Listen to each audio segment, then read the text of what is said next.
Most of these eerie things are absolutely impossible on our planet, even in the wildest imagination. But as practice shows, what isn't possible with us is still possible on other planets. Let's look at ordinary rain as an example. Rain is usually cold and gloomy, and very, very wet. And in general, the Earth's rain, well, it's boring. The rain of stones on planet Korat 7b, however, is quite another matter. We wouldn't be bored there. It's very, very hot on one half of this strange space object. The surface temperature reaches 4,700 degrees Fahrenheit. That's about 2,600 degrees Celsius. And that's more than enough to make the rocks melt and then evaporate like puddles of water here on Earth. At the same time, the other half of the planet is relatively cool at about 3,500 degrees Fahrenheit. That's about 1,900 degrees Celsius. So, the rocks evaporate and then condense into huge stone clouds under the hellish temperatures on the hot half of the planet. And then these clouds fall as rains of magma heading back to the surface. On the relatively cooler side of the planet, the rain made of magma solidifies into stones before hitting the surface. This is real stone rain. Can you imagine seeing this with your own eyes? But wait, this next place will astonish you even more. HD 189773b is an exoplanet located 63 light-years from us.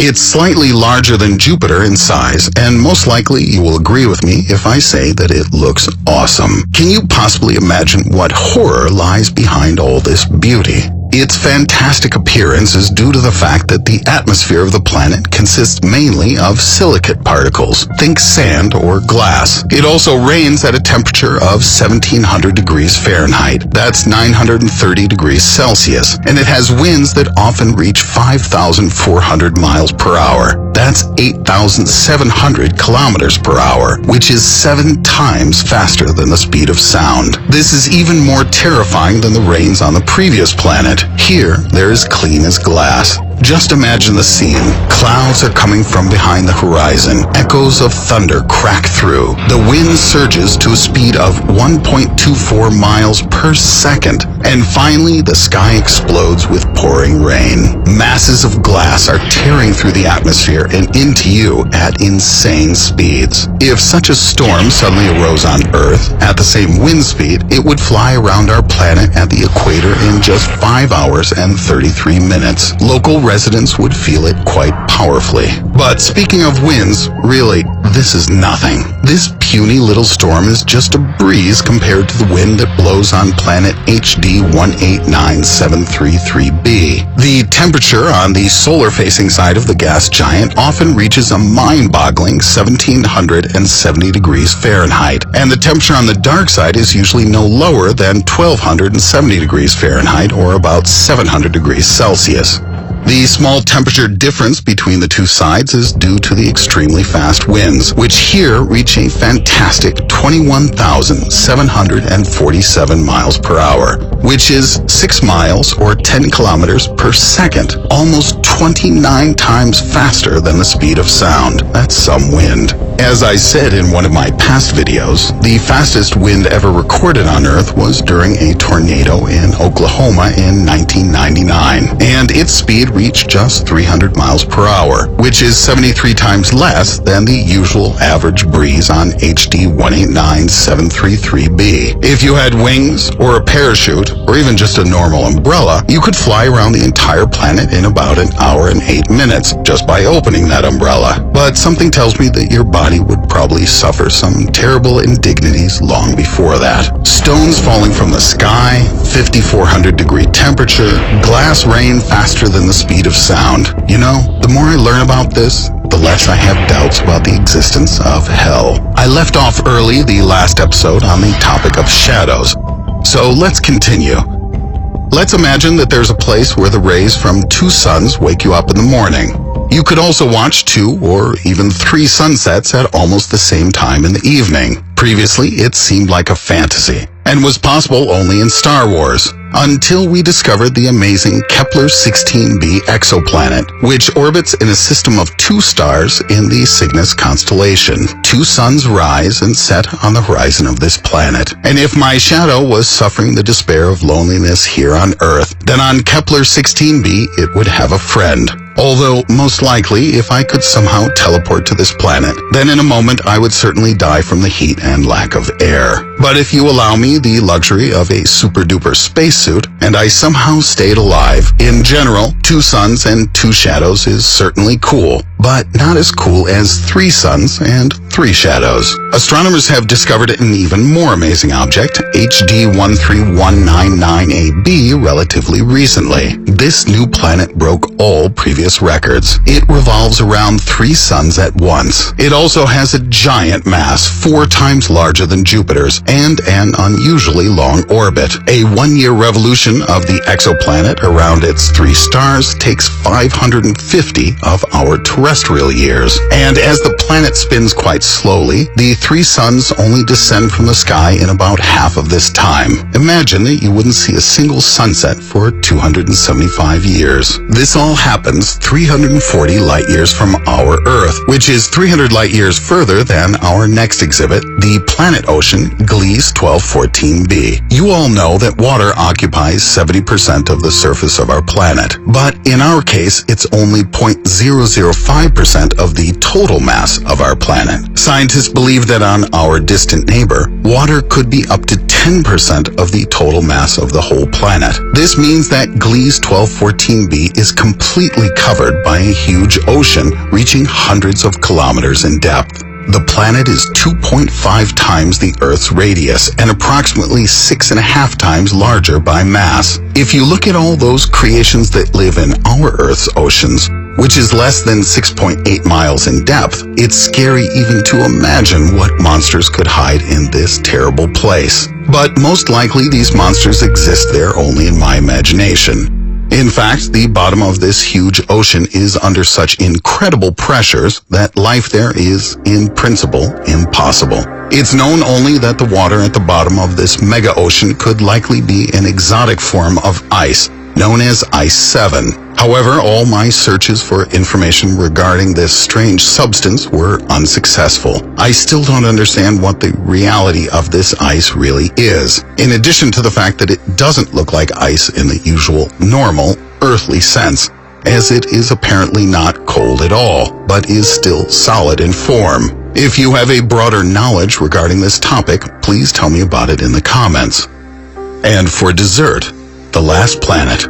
A real hell here, my friends. Many stars can't even boast of the same high temperature of which the planet Kelt 9b is burning. Approximately every 1.5 days, this planet, the size of our Jupiter, makes a complete revolution around its star. This star at the moment is one of the biggest stars near which scientists have managed to find planets. The A-class blue giant star Kelt 9, whose age is estimated at about 300 million years, is approximately twice as large and twice as hot as our sun. Because of its giant size, the planet Kelt 9b, which rotates in the immediate vicinity of this super hot reactor of a star, is heated to an incredible temperature of 7,800 degrees Fahrenheit, about 4,300 degrees Celsius. This is fantastically hot, as it's within spitting distance of the temperature of the surface of our own sun at 9,900 degrees Fahrenheit. Most stars of the spectral classes F,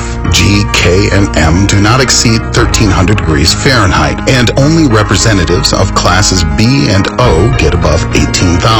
Thus, the exoplanet discovered by Scott Gowdy with the help of a pair of Kelt telescopes turns out to be hotter than many stars. I don't know about you, but I just can't get this amazing fact out of my head. But this is not the end. They dress up in eccentric suits with wings, climb to some very high point, the tip of a steep rock on some mountaintop is just about right, and they jump. I don't know what these kamikazes are thinking, flying at insane speeds just a few meters from the protruding rocks and trees, but it looks simply just plain terrifying. Then the parachute opens, the adrenaline surge peaks, and with unforgettable emotions, his feet finally find firm ground underneath. And yet, the most incredible feeling of all was when he defeated the old man with the scythe, Death himself. They say you really begin to appreciate life only moments from death. This is called base jumping here on Earth, one of the most extreme and dangerous sports. I don't know about you, but in my eyes, these crazy daredevils with wings look like superheroes. But you know what's even more fun? There's a place where all this devilry would look like no more than an innocuous walk in the park.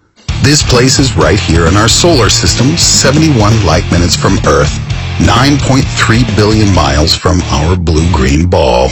If some daredevil wanted to repeat such a jump on Titan, he could make it all the way around this picturesque moon of Saturn. A dense atmosphere combined with low gravity makes this place a superb candidate for the resettlement of Homo sapiens in the future. Just imagine what mind-blowing entertainment could be invented under such fantastic conditions. I would finally be able to realize my most cherished dream, to ascend into the air like a bird and soar. As you already know, it's not only birds that can fly. We just have to figure out how to get to Titan, and also how to make a cozy little nest there.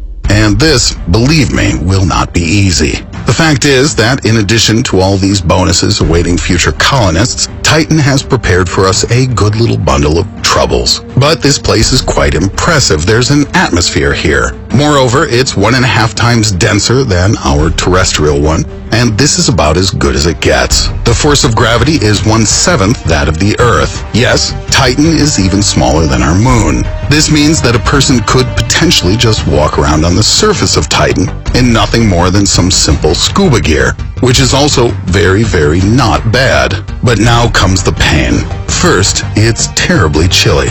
The temperature of the Titan atmosphere is minus 290 degrees Fahrenheit. This is in addition to the fact that the average wind speed reaches as much as 20 miles per second. This means that walking on the surface can really only be possible in the vicinity of a powerful heating installation, probably with a nuclear or thermonuclear reactor. Also, this super dense atmosphere does not contain precious oxygen, but contains such very cheerful substances as cyanogen and cyanic acid. This means that the atmosphere is not just unfit for breathing, but is poisonous and at the first opportunity will try to kill you. Consequently, all shelters on Titan should be completely hermetically sealed, and at the entrances and exits must have airlocks that do a complete and thorough replacement of the air. Since this is a world full of hydrocarbons, but with an oxygen deficit, which would be needed to burn the hydrocarbons, energy and transport on Titan will be arranged quite differently from that here on Earth.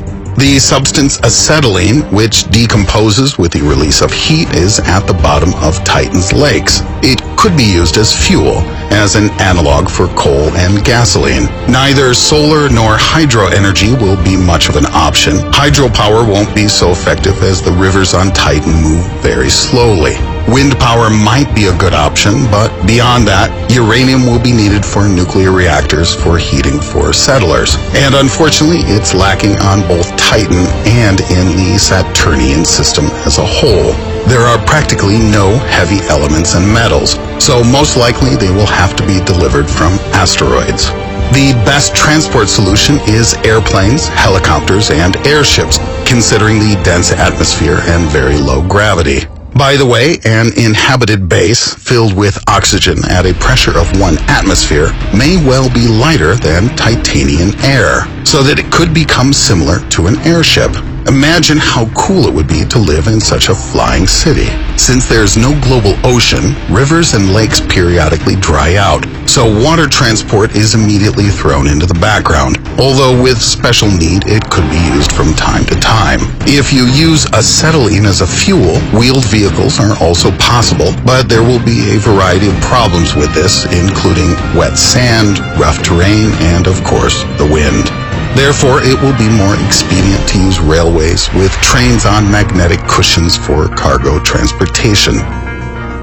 My space broadcast comes to an end for today. Thank you for watching. Thank you that you put likes, and thank you that you subscribe to our channel. New, even more exciting releases will be coming very soon. See you soon, my dear friends.